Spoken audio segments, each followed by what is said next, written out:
Bonjour Paul Charon. Bonjour. Vous êtes directeur du domaine renseignement, anticipation et stratégie d'influence à l'Institut de recherche stratégique de l'école militaire, l'IRSEM. Là, on parle vraiment stratégie avec vous. Voilà. Et on parle influence chinoise, ce moment machiavélien d'une Chine qui s'est russianisée, c'est-à-dire qu'elle préfère être crainte plutôt qu'aimée. Voilà. Et donc, ça vaut le coup de rentrer un peu dans le détail quand même. Oui. Hein. Ouvrage que vous publiez avec Jean-Baptiste Villemer, qui a été directeur de l'IRSEM. Et les acteurs, juste pour nous, très rapidement, nous balayer le paysage. Système très complexe dans la mesure où il y a 3 branches dans le système politique chinois, le parti, l'armée, l'État, et que chaque branche dispose d'acteurs engagés dans des opérations d'influence. Les services de renseignement, bien évidemment, mais aussi le département de la propagande au sein du parti, le département des liaisons internationales, qui gère les relations de parti à parti, et donc une espèce de diplomatie parallèle, et puis bien sûr des acteurs militaires. Donc une multitude d'acteurs qui ne sont pas toujours capables de travailler ensemble, donc parfois de la confusion dans la mise en œuvre des opérations, mais aussi une difficulté pour les observateurs extérieurs, parce qu'on ne sait jamais exactement à qui on a affaire. Bien sûr. Comme toujours, en plus, on peut être partie prenante de plusieurs mondes. Voilà, les frontières ne sont pas étanches entre ces acteurs.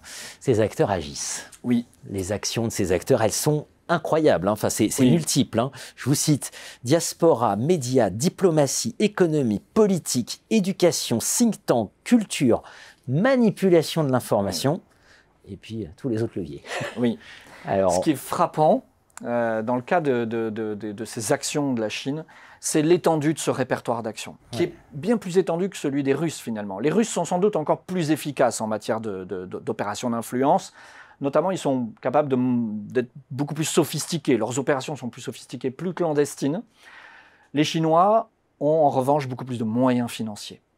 Et d'ailleurs, c'est pour ça que l'arme financière, le levier économique, est toujours le levier privilégié par la Chine, parce que c'est le meilleur moyen d'obtenir satisfaction. On fait pression sur des acteurs économiques, sur des individus, sur des États, pour les faire plier, pour obtenir satisfaction. Ça reste la première arme de la Chine. Mais elle en a bien d'autres.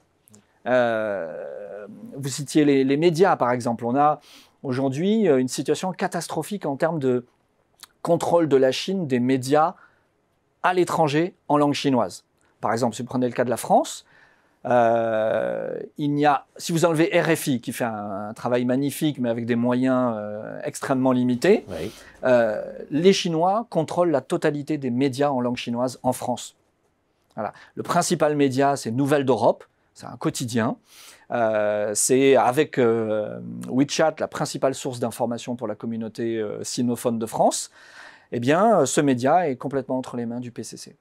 Et donc, la communauté d'origine chinoise en France est informée par le PCC, ou principalement par le PCC. Et ça, c'est un véritable problème que nous n'arrivons pas pour l'instant à régler.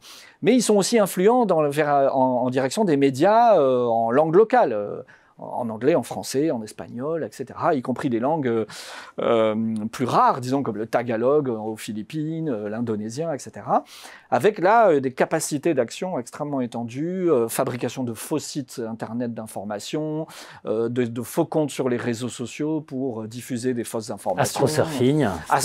Exactement. Comment on génère des mouvements, on donne l'impression que ce sont des mouvements spontanés, alors qu'ils ne sont pas du tout spontanés. C'est ça, comme la marque de faux gazon dont est issu de gazon synthétique dont est issu le terme. Donc des moyens colossaux, mais aussi de placement, par exemple, de papier rédigé, d'articles rédigés par des journalistes chinois proposés contre rémunération à des journaux étrangers. Voilà. Donc des moyens colossaux. Les think tanks, bien sûr, où là, il y a des réseaux aussi d'influence très étendus. Des opérations de promotion culturelle aussi, par exemple. Les Chinois avaient mis en place un faux festival de cinéma à Prague, le festival du film international de Prague, pour primer un documentaire faisant l'apologie du Hong Kong aujourd'hui sous la férule du PCC.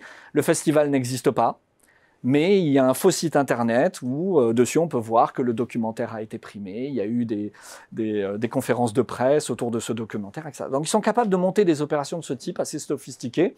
Et puis bien sûr, pénétration des milieux politiques, pénétration des milieux économiques, organisation d'étudiants dans les universités qui peuvent faire pression sur la programmation des universités, interdire par exemple la venue du Dalai Lama pour une conférence, on l'a vu au Canada, on l'a vu dans d'autres pays encore.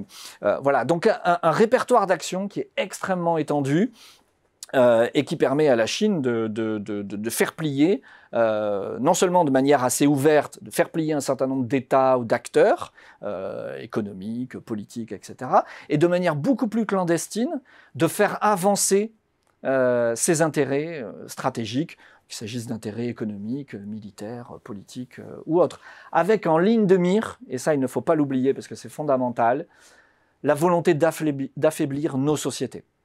La volonté d'affaiblir, de rendre impossible l'alternative politique en Chine, c'est-à-dire de rendre crédible un système qui serait démocratique, qui serait celui de la démocratie libérale. Il faut montrer au monde que la démocratie ne fonctionne pas. Merci à vous, Paul Charon. Merci.